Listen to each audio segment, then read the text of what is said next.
الحمد للہ وکفی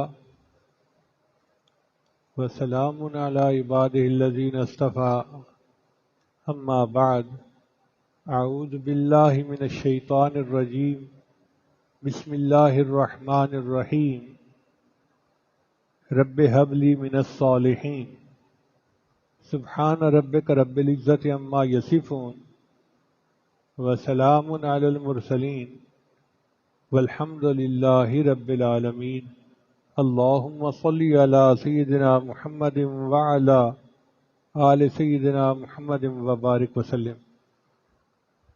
سیدنا ابراہیم علیہ السلام بڑے اولوالعزم پیغمبر ہیں، بڑے تینوں ادیان والے ان کا احترام کرتے ہیں، مسلمان بھی، یہودی بھی، عیسائی بھی، سب کے نزدیک وہ بڑے معزز اور محترم ہیں۔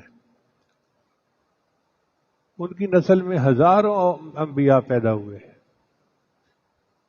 ان کی دو بیویاں تھیں، ایک بیوی کا نام تھا سارہ، وہ شام کی رہنے والی تھی۔ مفسرین نے لکھا ہے کہ اپنے زمانے کی سب سے زیادہ خوبصورت اور خوبصیرت عورت وہ تھی۔ اور دوسری بیوی تھی بی بی ہاجرہ، وہ عراق کے علاقے کے بادشاہ کی بیٹی تھی، یعنی وہ بھی شہزادی تھی۔ اب شہزادی کے نام سے آپ سمجھ سکتے ہیں کہ اس کی پرسنالٹی کیسی ہوگی۔ اللہ تعالیٰ نے دونوں بیویوں سے ایک ایک بیٹا عطا کیا۔ بی بی سارہ سے جو بیٹا ہوا اس کا نام تھا اسحاق علیہ السلام، اور بی بی ہاجرہ سے جو بیٹا ہوا اس کا نام تھا اسماعیل علیہ السلام۔ اب ان دونوں بیٹوں میں سے ابراہیم علیہ السلام نے ایک بیٹے کی قربانی دی۔ سوال پیدا ہوتا ہے کہ کس کی قربانی دی؟ تو قرآن مجید میں اللہ تعالیٰ نے دو جگہ پہ ان کو بیٹے کی بشارت دی۔ فرمایا انا نبشرک بغلام علیم، علم کا کہ آپ کو غلام علیم عطا کیا جائے گا، بیٹا دیا جائے گا۔ یہ بشارت تھی اسحاق علیہ السلام کے لیے، اور دوسرے بیٹے تھے اسماعیل علیہ السلام، ان کے لیے فرمایا فبشرناہ بغلام حلیم، ان کو حلم والا بیٹا عطا کیا۔ کیونکہ انہوں نے قربان ہونا تھا، ان کے اندر حلم کا ہونا زیادہ ضروری تھا، بردباری، صبر۔ ویسے بھی قرآن پاک سے ثابت ہوتا ہے کہ اسحاق علیہ السلام قربان نہیں ہوئے، اسماعیل علیہ السلام ہوئے۔ اللہ تعالیٰ فرماتے ہیں وَوَهَبْنَا لَهُ إِسْحَاقَ وَيَعْقُوبَ نَافِلًا، کہ اللہ نے انہیں اسحاق دیا اور نفل میں یعقوب بھی دے دیا۔ تو اسحاق علیہ السلام کی تو نسل آگے بڑھنی تھی، یعقوب علیہ السلام نے پیدا ہونا تھا، تو ان کی قربانی کا تو تذکرہ ہی نہیں۔ تو ثابت ہوا کہ اصل قربانی حضرت اسماعیل علیہ السلام کی ہوئی۔ ہوا یہ کہ اللہ تعالیٰ نے انہیں حکم دیا اپنی بیوی اور بچے کو لے کر جاؤ اور بیت اللہ کے قریب چھوڑ کے آؤ۔ اب یہ بہت بڑا امتحان تھا۔ آپ سوچ سکتے ہیں کہ ایسے پہاڑ جہاں زراعت کا نام و نشان نہیں، کوئی پھل نہیں، کوئی سبزی نہیں، ویرانے کے اندر رات کے وقت اپنی بیوی کو چھوڑ کے آ جانا اور معصوم بچے کو دودھ پیتے کو، یہ کوئی چھوٹا مجاہدہ نہیں تھا۔ میں تو سوچتا ہوں تو کانپ جاتا ہوں۔ آج اتنی ترقی ہو گئی، ابھی بھی ان پہاڑوں میں سے کوئی بندہ گزرے تو اس کو ڈر لگتا ہے۔ تو ابراہیم علیہ السلام کے دل میں کتنا ڈر ہوگا، خوف ہوگا، مگر چونکہ اللہ کا حکم تھا انہوں نے یہ قربانی کر دکھائی۔ اپنی بیوی اور بچے کو چھوڑا۔ اب مشکیزے میں تھوڑا سا پانی تھا، اور پھر کہا بھی کچھ نہیں، واپس چل پڑے۔ تو بی بی ہاجر نے پوچھا آپ ہمیں کیوں چھوڑ کے جا رہے ہیں؟ خاموش رہے۔ پھر انہوں نے پوچھا کیا آپ ہمیں اللہ کے حکم سے چھوڑ کے جا رہے ہیں؟ تو آپ نے اس بات میں سر ہلا دیا کہ ہاں۔ بی بی ہاجرہ کو اللہ نے ایسا توکل کا مقام دیا تھا کہ فرمانے لگی اگر اللہ کے حکم سے چھوڑ کے جا رہے ہیں پھر اللہ ہمیں ضائع نہیں ہونے دیں گے۔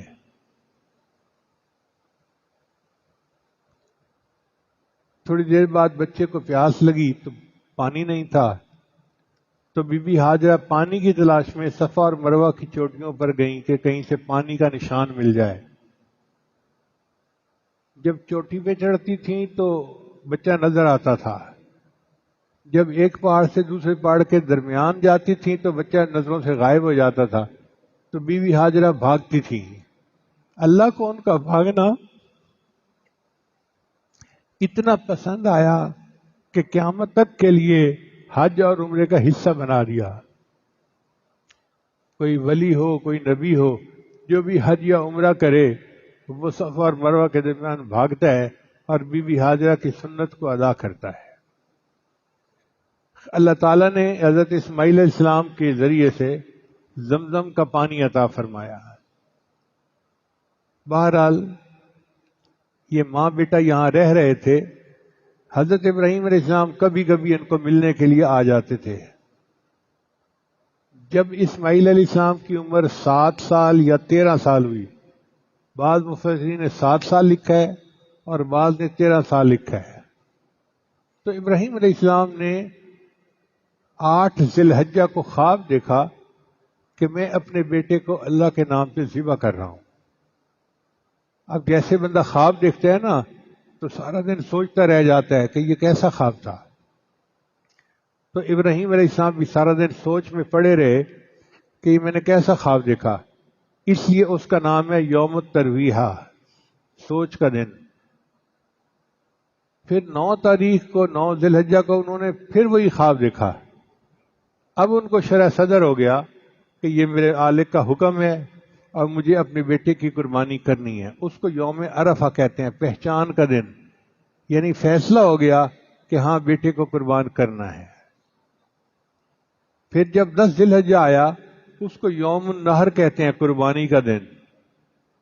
حضرت ابراہیم علیہ السلام نے اپنی بیوی سے فرمایا کہ میں اپنے بچے کو کسی بڑے کی ملاقات کے لیے لے چلتا ہوں۔ بی بی ہاجرہ نے بچے کو تیار کر دیا اور بچہ خوشی خوشی اپنے والد کے ساتھ چل پڑا۔ ابراہیم علیہ السلام نے ایک چھری بھی لے لی اور رسی بھی لے لی۔ اب جب چل پڑے تو شیطان بدبخت پیچھے تو نہیں رہتا نا، اس نے سوچا کہ چلو میں پہلے تو بی بی ہاجرہ کو ورغلاتا ہوں نا۔ ایک بڑے درویش کی صورت اختیار کر کے وہ بی بی ہاجرہ کے پاس آیا اور کہتا ہے کہ تمہارا بیٹا کہاں ہے؟ ان کا اپنے بابا کے ساتھ گیا ہے۔ کہنے لگے وہ تمہارا خامن تو اس کو ذبح کر دے گا، ان کا تیرا ناز ہو، وہ اتنے شفیق باپ ہیں اور بیٹے سے اتنی محبت کرتے ہیں، وہ بچے کو کیوں ذبح کریں گے؟ کہنے لگا ان کو اللہ کا حکم ہوا ہے۔ بی بی ہاجرہ نے فرمایا اگر ان کو اللہ کا حکم ہوا ہے تو اس پہ قربان ہونے کے لیے تو میں بھی تیار ہوں۔ بدبخت ناکام ہو گیا۔ پھر دوسرا وار اس نے حضرت اسماعیل علیہ السلام پہ کیا۔ ان کے سامنے آ کے کہنے لگا آپ کو پتہ ہے کہ آپ کے بابا کہاں لے کے جا رہے ہیں؟ ان کا کسی بڑے سے ملاقات کے لیے۔ کہنے لگا نہیں، تمہیں ذبح کرنا چاہتے ہیں۔ اس نے کہا تو نظر تو درویش آتا ہے لیکن باتیں بڑی بری کر رہا ہے، کوئی باپ اپنے بیٹے کو بھی ذبح کر سکتا ہے؟ کہنے لگا ہاں انہیں اللہ کا حکم ہوا ہے۔ جب اس نے یہ کہا تو اسماعیل علیہ السلام نے جواب دیا مگر اللہ کا حکم ہے تو میں اپنے اللہ کے نام پہ قربان ہونے کے لیے تیار ہوں۔ پھر اس نے سوچا میں ابراہیم علیہ السلام کا راستہ روکوں، چنانچہ ان کے سامنے آیا اور آ کر کہنے لگا کہ آپ اپنے بیٹے کو ذبح نہ کریں۔ ان کا کیوں؟ اس لیے کہ آدم علیہ السلام کے 2 بیٹوں میں سے ایک نے دوسرے کو قتل کیا تھا اور اس کا تذکرہ آج تک موجود ہے، پوری دنیا میں بدنامی ہوئی۔ آپ بیٹے کو ذبح کریں گے آپ کی پوری دنیا میں بدنامی ہوگی۔ ابراہیم علیہ السلام نے فرمایا کم بخت تو کون ہے کہ اس نے قتل کیا تھا اپنی نفسانی خواہش کی وجہ سے، اور میں بیٹے کو ذبح کر رہا ہوں اللہ کے حکم کی بنا پر۔ چنانچہ ابراہیم علیہ السلام نے پتھر اٹھائے اور اس کو مارے. وہ جو 7 پتھر تھے وہ جمرہ اولا بن گیا. پھر دوبارہ آیا، پھر منت سماجت کرنے لگا. جی میرا مشورہ یہی ہے، آپ میری بات مان لیں، میں آپ کے ساتھ خیر خواہی کر رہا ہوں. پھر ابراہیم علیہ السلام نے اس کو 7 پتھر مارے، یہ جمرہ وسطیٰ بن گیا. پھر اس نے تیسری اور آخری کوشش کی اور پھر بڑی منت سماجت کرنے لگا کہ جی آپ بڑے شفیق ہیں، بڑے مہربان ہیں، بچے سے بڑی محبت، آپ تو ساری زندگی اس کے لیے دعائیں مانگتے رہے اور اب تو آپ کی عمر 90 سال کے قریب ہو گئی ہے، اس عمر میں بچے کو ذبح کرنا تو کوئی اچھی بات نہیں ہے. ابراہیم علیہ السلام نے پھر اس کو کنکریاں ماری. تو یہ 3 جگہیں جو تھیں یہ جمرات کہلائے. آج بھی حاجی وہاں پر کنکریاں مارتے ہیں اور ابراہیم علیہ السلام کی سنت کو زندہ کرتے ہیں.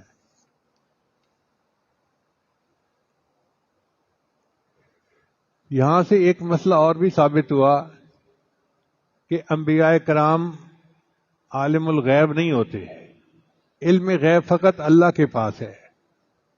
اگر ابراہیم علیہ السلام کو پتہ ہوتا کہ مجھے بیٹے کو ذبح کا حکم ہوا ہے مگر بیٹے نے ذبح نہیں ہونا، تو پھر یہ سارا تماشا کرنے کی کیا ضرورت تھی؟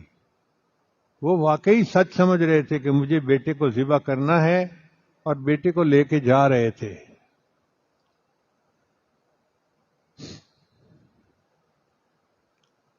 قرآن مجید میں اللہ تعالیٰ اس کا تذکرہ فرماتے ہیں فَلَمَّا بَلَغَ مَعَهُ السَّعْيَ، جب وہ بچہ باپ کے ساتھ دوڑنے پھرنے کے قابل ہو گیا.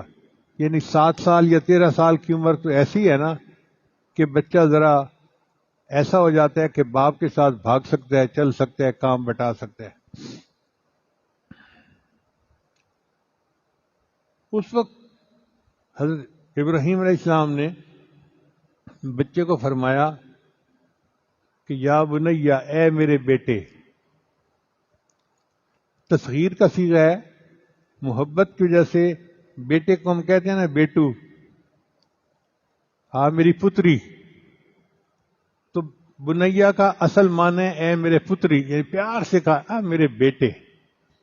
کتنی محبت ہوگی بیٹے سے. انی ارا فی المنام، میں نے خواب میں دیکھا ہے، انی اذبحک، کہ میں تمہیں ذبح کر رہا ہوں، فانظر ماذا تری، تو بتا تیری کیا رائے ہے. اب مفسرین نے یہاں پر نکات لکھے ہیں کہ اللہ تعالیٰ وحی بھی تو فرما سکتے تھے، لیکن اگر وحی نازل فرماتے تو ایک مومن کے قتل کا حکم دیا جاتا اور بغیر وجہ کے مومن کو قتل کرنا یا ذبح کرنا یہ حرام ہے. اللہ ایسا حکم کیسے کرتے تھے؟ تو اللہ تعالیٰ نے خواب میں دکھا دیا کہ ایسا کرنا ہے. اور انبیاء کرام کے جو خواب ہوتے ہیں نا وہ سچے ہوتے ہیں، اس لیے کہ ان کے جو دل ہیں وہ جاگتے اور سوتے غافل نہیں ہوتے، وہ زندہ رہتے ہیں. اور تو اس لیے ان کے خواب بھی وحی کی مانند ہی ہوتے ہیں، انبیاء کی وہی خواب وہی ہوتے ہیں.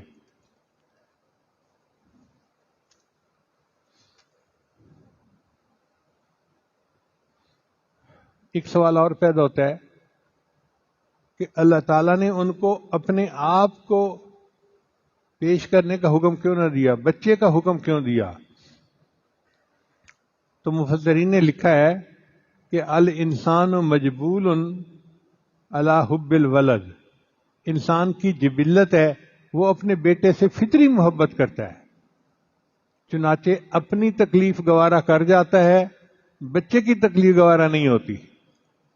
تو بیٹے کا ذبح کرنا زیادہ مشکل کام تھا جو اللہ نے ان کے ذمہ لگایا ہے.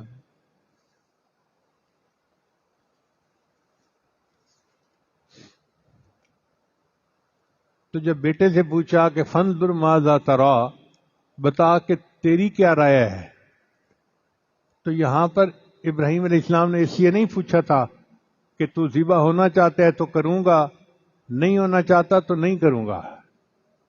بلکہ اس لیے پوچھا کہ مجھے پتہ چل جائے کہ تیرا رویہ کیا ہے. اگر ماننے والا ہے تو ماننے والوں جیسا سلوک کروں گا، نہ ماننے والا ہے تو سختی کروں گا. ذبح میں نے تجھے اللہ کے نام سے ضرور کرنا ہے. مفسرین نے لکھا ہے کہ حضرت ابراہیم علیہ السلام بچے کے والد محترم بھی تھے اور شیخ مربی بھی تھے. انہوں نے بچے کی تربیت کے لیے اس سے سوال کیا کہ مجھے اس کا ایندیا معلوم ہو جائے. تو بچہ ایسا تھا کہ اس نے آگے سے کہا یا ابت افعل ما تؤمر، ابا جان آپ کر گزریے جس کا آپ کو حکم ہوا، ستجدنی انشاءاللہ من الصابرین، آپ انشاءاللہ مجھے صبر والوں میں سے پائیں گے. اب بتائیے اسماعیل علیہ السلام کو یہ نیاز مندی کس نے سکھائی؟ شاعر نے کہا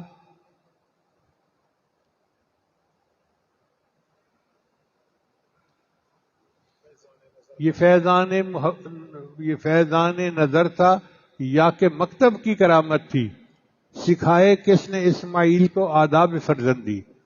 یہ فیضان نظر تھا ابراہیم علیہ السلام کا کہ بچے کو انہوں نے ایسا بنایا کہ وہ اللہ کے نام پہ قربان ہونے کے لیے تیار.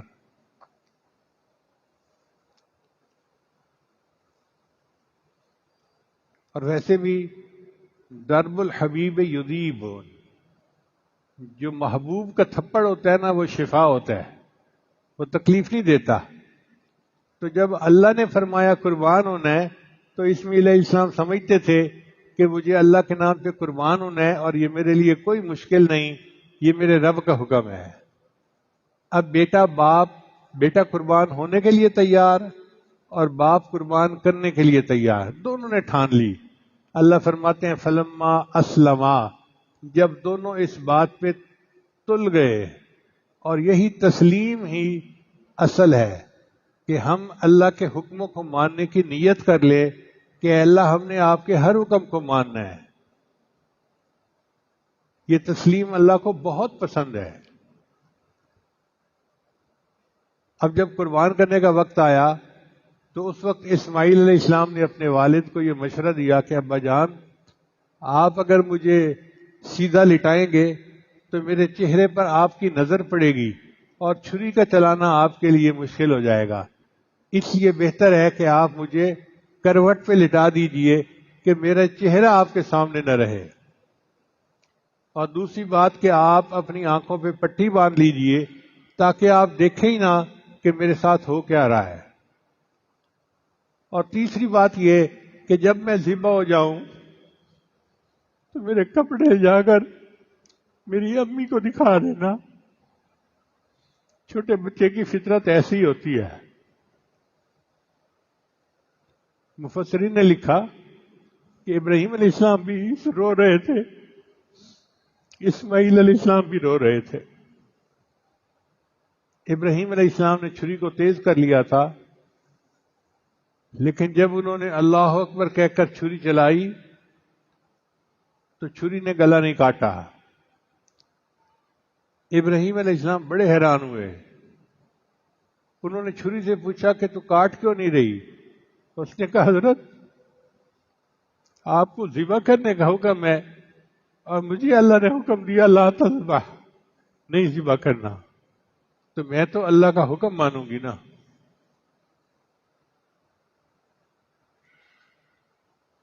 ہوا کیا تھا کہ اللہ رب العزت نے جبرائیل علیہ السلام کو بھیجا تھا کہ جاؤ اور میرے بندے اسماعیل کو بچا لو.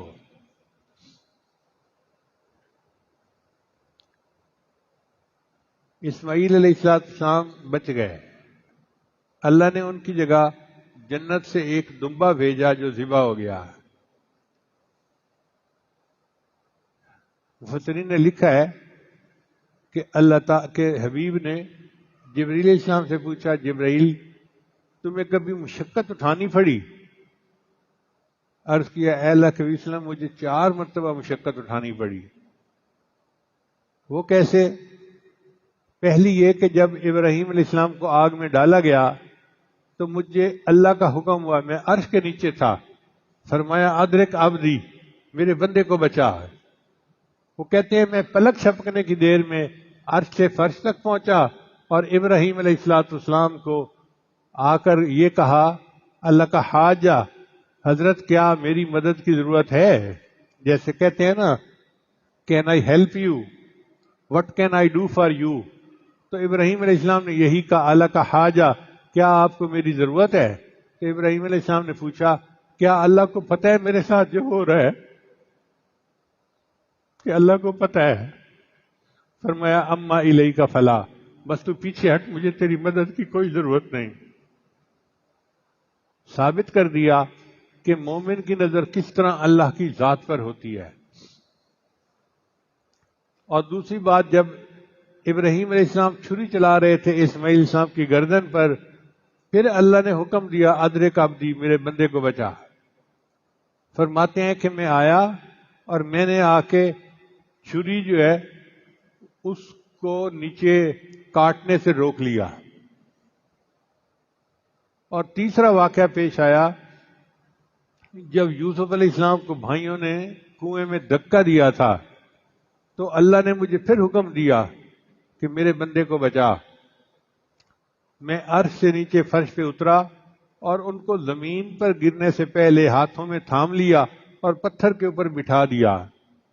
اور چوتھی بار جب احد کے میدان میں نبی اسلام کے ربائی شہید ہوئے، دندان مبارک شہید ہوئے، تو فرمایا کہ اللہ نے فرمایا کہ جاؤ میرے محبوب کا خون مبارک جو ہے وہ زمین پہ نہ گرنے پائے۔ کہتے ہیں میں آیا اور میں نے اس خون کو اپنے پاس سمیٹ لیا، زمین پر گرنے سے روک دیا۔ اگر نبی علیہ السلام کا خون زمین پہ گر جاتا تو شاید قیامت تک زمین کے اوپر سبزہ نہ اگتا۔ تو 4 مواقع ایسے تھے کہ جن میں مجھے بہت مشقت اٹھانی پڑی۔ ابراہیم علیہ السلام اللہ کے خلیل تھے۔ خلیل کہتے ہیں ایسا دوست جس کے ساتھ کوئی دوسرے دوستی میں شریک ہی نہ ہو۔ اللہ نے ان کو کیسے خلیل بنایا اس کا واقعہ بھی عجیب ہے۔ تفسیروں میں لکھا ہے کہ ابراہیم علیہ السلام بکریاں چرا رہے تھے، اور ان کے پاس کتنی بکریاں تھیں؟ 5000 بکریاں تھیں۔ آپ اندازہ لگا سکتے ہیں نا کہ 100 بکریاں کتنی قیمتی ہوتی ہیں، 5000 بکریوں کی کتنی قیمت ہوگی۔ تو جب چرا رہے تھے تو ایک بندہ قریب سے گزرا اور اس نے کہا سبوح قدوس ربنا ورب الملائکۃ والروح۔ ابراہیم علیہ السلام نے جب یہ تعریف سنی تو دل مچل گیا۔ اس بندے کو روکا، اے بھائی تو نے میرے اللہ کی تعریف اتنے اچھے الفاظ میں بیان کی، ایک دفعہ یہ الفاظ پھر کہہ دے۔ اس نے کہا اس کے بدلے مجھے کیا دیں گے؟ بھائی میں نے آدھی بکریاں آپ کو دے دیں۔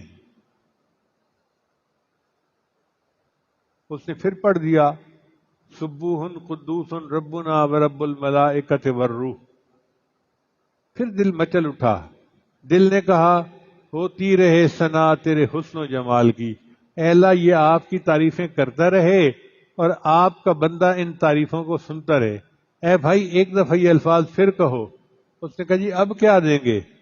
فرمایا بقیہ ریوڑ بھی آپ کا ہو گیا۔ اس نے پھر کہا تو پھر دل جو ہے مچل اٹھا، اے بھائی ایک دفعہ اور کو۔ اس نے کہا اب تو آپ کے پاس دینے کو کچھ بھی نہیں، اب میں کیا دو گے؟ بھائی تجھے ان کے چرانے والے کی ضرورت ہوگی تو میں تمہاری بکریاں چرایا کروں گا، تم مجھے یہ الفاظ پھر سنا دو۔ جب یہ کہا تو وہ کہنے لگا ابراہیم علیہ السلام مبارک ہو، میں فرشتہ ہوں، اللہ نے مجھے بھیجا تھا کہ میرے ابراہیم کے سامنے جا کے میرا نام لو، اور دیکھو وہ میرے نام کے کیا دام لگاتا ہے۔ چنانچہ اس واقعے کے بعد اللہ نے ان کو اپنا خلیل چن لیا۔ قرآن مجید میں بھی اللہ فرماتے ہیں واتخذ اللہ ابراہیم خلیلا، اللہ نے ابراہیم کو اپنا خلیل بنا لیا۔ یہ بہت بڑا انعام ہے کہ اللہ کسی کو اپنا خلیل فرما دیں۔ بہت سارے لوگ سمجھتے ہیں کہ ابراہیم علیہ السلام اللہ کے خلیل تھے اور ہمارے آقا صلی اللہ علیہ وسلم اللہ کے حبیب تھے۔ یہ بات ادھوری سچی ہے۔ اصل بات تو یہ ہے کہ ہمارے آقا صلی اللہ علیہ وسلم اللہ کے حبیب بھی تھے اور اللہ کے خلیل بھی تھے۔ چنانچہ نبی علیہ السلام نے دعا مانگی، اے اللہ جس طرح آپ نے ابراہیم علیہ السلام کو خلیل بنایا مجھے بھی اپنا خلیل بنا لیجئے، اور اللہ نے خلیل بنا لیا۔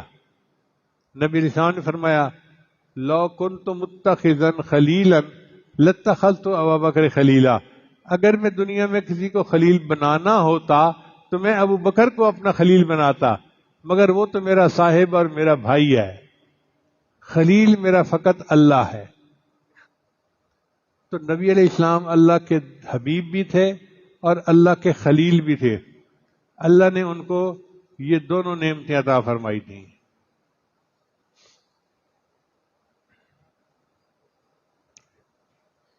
اب ابراہیم علیہ السلام کا امتحان تین طرح سے ہوا ہے، ایک تجلیات افعال کا، ایک تجلیات صفات کا، اور ایک تجلیات ذات کا۔ تجلیات افعال کا امتحان ہوا جب بچے اور بیوی کو وہ اپنے گھر سے لے کر ایک ویرانے میں چھوڑ کر آئے۔ یہ توکل کی انتہا ہے۔ میں کبھی کبھی سوچتا ہوں تو حیران ہوتا ہوں کہ ہم عمرے پہ جاتے ہیں، ہمارے گھر والے کمرے میں ہوتے ہیں، محفوظ کمرہ ہوتا ہے، اور ہم نماز پڑھنے جاتے ہیں، عورتوں میں کئی دفعہ نہیں پڑھنی ہوتی تو وہ کمرے میں ہوتی ہیں۔ اب ہوٹل سے حرم جانے میں 10 منٹ نہیں لگتے، لیکن ہمیں فکر رہتی ہے کہ جی گھر والوں کو اکیلا چھوڑ کے آئے ہیں، حالانکہ وہ تو بند کمرہ ہے، ایئر کنڈیشن کمرہ ہے، اگر کسی چیز کی ضرورت پڑے تو وہاں نیچے مال بھی ہے جس سے ہر چیز مل سکتی ہے، لیکن پھر بھی فکر رہتی ہے۔ مجھے ہمیشہ ایسے موقع پہ ابراہیم علیہ السلام یاد آتے ہیں کہ انہوں نے ایک ویرانے میں جہاں وادی غیر ذی زرع تھی، کیسے اپنی بیوی اور بچے کو چھوڑ دیا۔ کوئی جانور آ سکتا تھا، کوئی بندہ آ سکتا تھا، جان بھی خطرے میں، مال بھی خطرے میں، ہر چیز خطرے میں، مگر اللہ کا حکم تھا، انہوں نے کہا مجھے کرنا ہے۔ تو یہ تجلیات افعالیہ کا امتحان تھا جس میں وہ کامیاب ہوئے۔ پھر تجلیات صفات کا امتحان ہوا جب اسماعیل علیہ السلام کو ذبح کرنے کا حکم دیا گیا، انہوں نے اپنے بیٹے کو ذبح کر دیا۔ اب نہ ہوا یہ تو اللہ کی مرضی تھی، اپنی طرف سے تو انہوں نے پورا کر دیا نا، یعنی مقصد تو تھا کہ ارادہ کیا ہے۔ تو تجلیات صفات کے امتحان میں بھی کامیاب۔ اور تیسری تھی تجلیات ذات۔ یہ امتحان ہوا جب ان کو نمرود نے آگ میں ڈالا تھا۔ اب آپ غور کریں، آگ کا پہاڑ جل رہا ہو اور بندے کو جھولے میں بٹھا دیا جائے کہ جی ہم آپ کو آگ میں ڈال رہے ہیں، تو کتنا خوف ہوتا ہے، کتنا وہ ڈرتا ہے۔ مگر عین اس حال میں بھی ابراہیم کے دل پہ کوئی خوف نہیں تھا، وہ اطمینان میں تھے کہ میں اللہ کے لیے آگ میں ڈالا جا رہا ہوں۔ اور اللہ تعالیٰ بھی بندے کو بے سہارا نہیں کرتے۔ جب آگ میں ڈالا گیا، اللہ فرماتے ہیں قُلْنَا يَا نَارُ كُونِي بَرْدًا وَسَلَامًا عَلَىٰ ابراہیم، ہم نے حکم دیا اے آگ میرے ابراہیم پر ٹھنڈی سلامتی والی ہو جا۔ مفسرین نے لکھا ہے اگر اتنا کہہ دیتے کہ ٹھنڈی ہو جا تو وہ بالکل برف کی طرح ہو جاتی اور شاید بندہ جم ہی جاتا۔ اللہ نے فرمایا ٹھنڈی اور سلامتی والی ہو جا، تو گویا آگ ان کے لیے ایئر کنڈیشن بن گئی۔ تو ابراہیم علیہ السلام 40 دن اس آگ میں رہے۔ اب چونکہ تجلیات افعالیہ کا بھی امتحان ہو گیا، تجلیات صفات کا بھی اور تجلیات ذات کا بھی، اس لیے ابراہیم علیہ السلام کامل اولو العزم نبی ہو گئے۔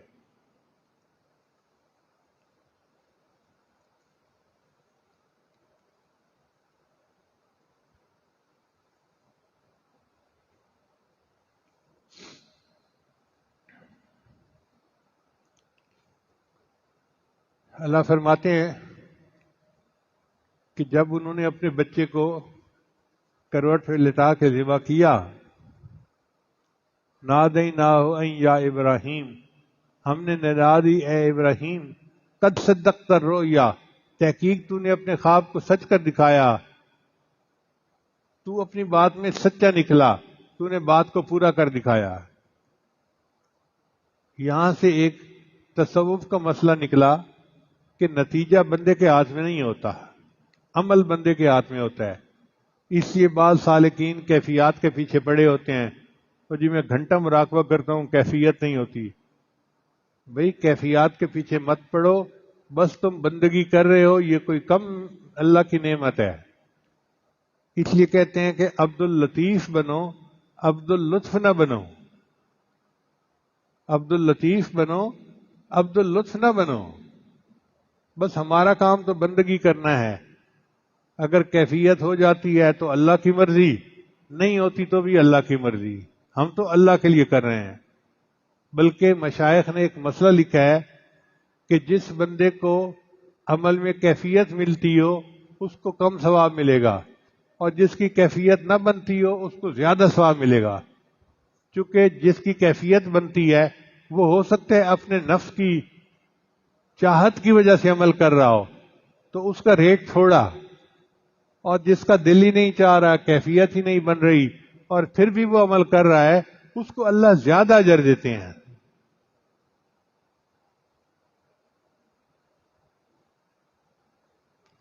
اللہ فرماتے ہیں ان ھذا لہو البلاء المبین، یہ بہت بڑی آزمائش تھی۔ مقولہ ہے عربی کا البلاء عین الولائی، کہ بلا جو ہوتی ہے نا وہ عین ولایت ہوتی ہے۔ مشائخ نے لکھا ہے کہ بلا نازل ہونے کی 3 وجوہات ہوتی ہیں۔ جو مخالفین ہیں، فاسقین ہیں، ان کے لیے نقم اور عقوبت کے طور پہ بلا آتی ہے۔ جو صالحین ہیں ان کے لیے کفارہ سیئات، گناہوں کا کفارہ بن کے آتی ہے، اور جو اولیاء سابقین ہیں ان کے لیے بلندی درجات بن کے آتی ہیں۔ چنانچہ اولیاء پہ جو مصیبتیں پریشانی آتی ہیں وہ ان کے درجوں کو اللہ کے سامنے اور بڑھا دیتی ہیں۔ اللہ تعالیٰ فرماتے ہیں وَفَدَيْنَاهُ بِذِبْحٍ عَظِيمٍ، ہم نے اس کے بدلے ایک بڑی قربانی دی، یعنی عظیم سے مراد عظیم المرتبت، عظیم المقام، وہ بڑی قربانی تھی جو اللہ نے عطا فرمائی۔ وَتَرَكْنَا عَلَيْهِ فِي الْآخِرِينَ، پھر ہم نے اس قربانی کو آنے والوں کے اندر جاری کر دیا۔ ایک اصول سمجھیں کہ اللہ رب العزت کا مبارک طریقہ یہی ہے، ان کو جب کوئی عمل اچھا لگ جاتا ہے تو وہ آنے والوں میں اس کو جاری فرما دیتے ہیں۔ جیسے بی بی ہاجرہ کا بھاگنا پسند آیا تو ان کے بھاگنے کو سعی کا حصہ بنا دیا۔ بی بی ہاجرہ کو ابراہیم علیہ السلام کی قربانی پسند آئی اللہ تعالیٰ کو، تو اللہ نے آنے والی امتوں میں اس کو جاری فرما دیا۔ چنانچہ حدیث پاک میں آتا ہے کہ صحابہ کرام نے نبی علیہ السلام سے پوچھا ما هذه الاضاحی، اے اللہ کے نبی صلی اللہ علیہ وسلم یہ قربانی کیا ہے؟ تو نبی علیہ السلام نے فرمایا سنت ابیکم ابراہیم، تمہارے باپ ابراہیم علیہ السلام کی سنت ہے۔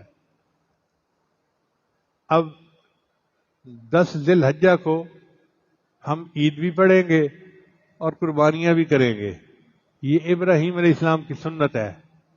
اللہ فرماتے ہیں ان قربانیوں کا گوشت، ان کے کھال مجھے کچھ نہیں پہنچتا، مجھے تو وہ تقویٰ پہنچتا ہے جس سے تم قربانی کرتے ہو۔ تو جس محبت سے بندہ قربانی کرتا ہے اللہ کو وہ محبت مطلوب ہے۔ اللہ کرے کہ اس دن ہم جانور بھی قربان کریں اور اپنے کے نفس کی خواہشات کے اوپر بھی چھری پھیر دیں کہ آج تو ہم نے نفس کو جو ہے اللہ کے سامنے ذبح کر دیا ہے۔ اس پر پھر اللہ تعالیٰ راضی ہوتے ہیں اور بندے کو اجر عطا فرماتے ہیں۔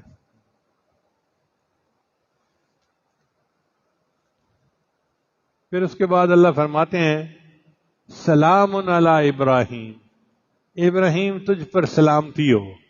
یہ آیت پڑھ کے مزہ آ جاتا ہے۔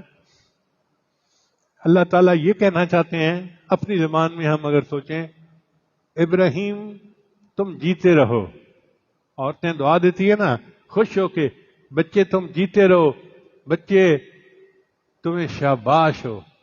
تو سلام علی ابراہیم کا یہی معنی ہوگا کہ یہ ایسی عظیم قربانی تھی، اے ابراہیم علیہ السلام آپ جیتے رہیں، اور ابراہیم علیہ السلام آپ کو شاباش ہو، آپ نے کتنی اچھی قربانی دی۔ جو مٹا ہے تیرے جمال پر وہ 1000 غم سے گزر گیا۔ جو مٹا ہے تیرے جمال پر وہ ہزار غم سے گزر گیا، ملی جس کو تیری عنایتیں وہ بہار بن کے سنور گیا۔ اللہ کرے کہ ہم بھی اللہ کے جمال پہ مر مٹیں اور اللہ کی ہم مسکینوں پر عنایتیں ہوں۔ وآخر دعوانا ان الحمد للہ رب العالمین۔ کچھ احباب دور قریب سے بیعت کی نیت سے آئے ہیں، تو یہ عاجز بیعت کے کلمات پڑھائے گا، سچے دل کے ساتھ پیچھے پیچھے پڑھتے جائیے۔ پڑھیے بسم اللہ الرحمن الرحیم، لا الہ الا اللہ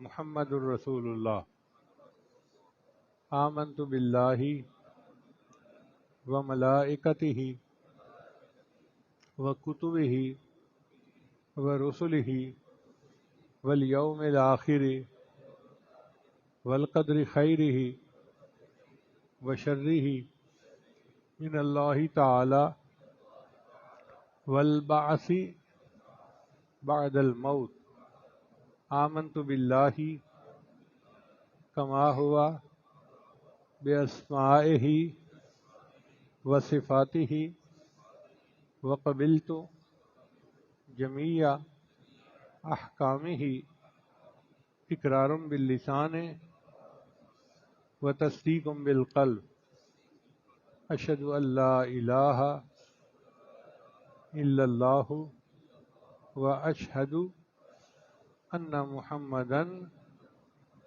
عبدہ ورسولہ، استغفر اللہ ربی من کل ذنب واتوب الیہ برحمتک یا ارحم الراحمین۔ ان کلمات کو پڑھنے سے ہم تو بتائے ہو چکے ہیں، چند معمولات ہیں جن کو باقاعدگی سے کریں گے تو اللہ تعالیٰ دل کو منور کریں گے۔ ان میں پہلا عمل ہے 100 مرتبہ استغفار صبح شام پڑھنا، اور دوسرا عمل ہے 100 مرتبہ درود شریف صبح شام پڑھنا، تیسرا عمل ہے قرآن مجید کی تلاوت روزانہ کرنا، ایک پارہ پڑھیں آدھا پارہ پڑھیں مگر پڑھیں ضرور، چوتھا عمل ہے چلتے پھرتے ہر وقت دل میں اللہ کو یاد کرنا، ہتھ کارول دل یارول، اور پانچواں عمل ہے مراقبہ۔ مراقبہ جو ہے وہ تمام وظائف کا رب لباب اور نچوڑ ہے۔ طریقہ بہت آسان ہے، نماز پڑھ کے فارغ ہوں تو تھوڑی دیر کے لیے آنکھیں بند کر کے اللہ سے لو لگا کے بیٹھ جایا کریں کہ اللہ کی رحمت آ رہی ہے، دل میں سما رہی ہے، دل کی ظلمت اور سیاہی دور ہو رہی ہے، اور میرا دل کہہ رہا ہے اللہ اللہ اللہ۔ انشاءاللہ چند دن مراقبہ کریں گے تو آپ کے دل میں اللہ کی محبت بڑھے گی، آپ اس کی لذت کو خود محسوس کریں گے۔ اللہ کے بڑے مزے جو بھی چاہے وہ چکھ لے۔ اللہ تعالیٰ سب کو اپنے مقبول بندوں میں شامل فرمائے۔